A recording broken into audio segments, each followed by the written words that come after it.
എവിടെ വെള്ളം കണ്ടാലും അവിടെ നിൽക്കുമായിരുന്നു. എന്നാൽ ഇപ്പോൾ വെള്ളം കൊണ്ട് മുന്നിൽ വെച്ചാലും നിർദ്ദേശം കിട്ടിയാലേ വെള്ളത്തിൽ തൊടൂ. കടുത്ത വേനൽ ചൂടിന് നല്ല കുറവ് വന്ന ആശ്വാസത്തിലാണ് ഈ കക്ഷി. ആരാണോ എന്തോ നോക്കാം.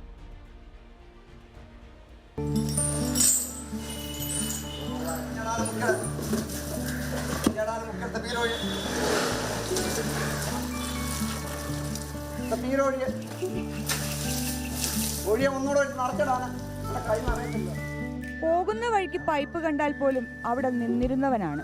വെയിൽ മാറി മഴ വന്നതോടെ ഇപ്പോൾ വേറെ ലെവൽ. കുളിക്കാനും കുടിക്കാനും വെള്ളം കൊണ്ടുവച്ച ശേഷം ഗോപൻ ചേട്ടൻ കടുപ്പിച്ച് 2 വട്ടം പറയണം, എന്നാലേ ശിവൻ അനങ്ങും.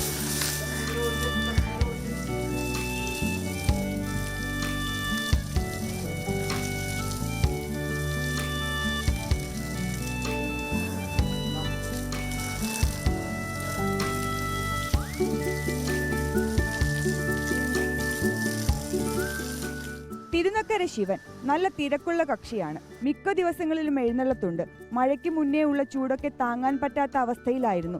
അതുകൊണ്ട് ദിവസം കുറഞ്ഞത് 3 നേരമെങ്കിലും കുളി മസ്റ്റായിരുന്നു. അത് മിക്കപ്പോഴും പൈപ്പ് വെള്ളത്തിലായിരുന്നു.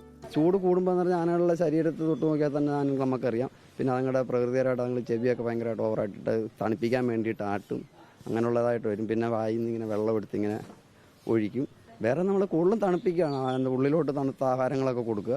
പിന്നെ ജലം കൊടുത്തും വെള്ളം ഒഴിച്ച് എപ്പോഴും ഇങ്ങനെ തണുപ്പിച്ച് ആനകളെ ഇതായിട്ട് കൂളി ചെയ്ത് നിർത്തുക എന്നുള്ളത്. കുളിസീൻ പിടിക്കേണ്ടെന്ന് കരുതിയിട്ടാകണം തുമ്പിക്കൈയിൽ വെള്ളമെടുക്കുമ്പോൾ അത് ക്യാമറയ്ക്ക് നേരെയും കാഴ്ചക്കാർക്ക് നേരെയും വരുന്നുണ്ടായിരുന്നു.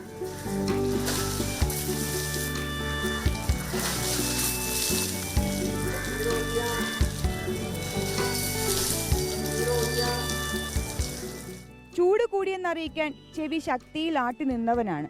ഇപ്പോഴത്തെ ഒന്ന് ശല്യപ്പെടുത്താതെ പോടെ എന്ന മട്ട്. വീഡിയോ ജേർണലിസ്റ്റ് രഞ്ജിത്തിനൊപ്പം reporter PR Praveena, in reporter, Kottayam.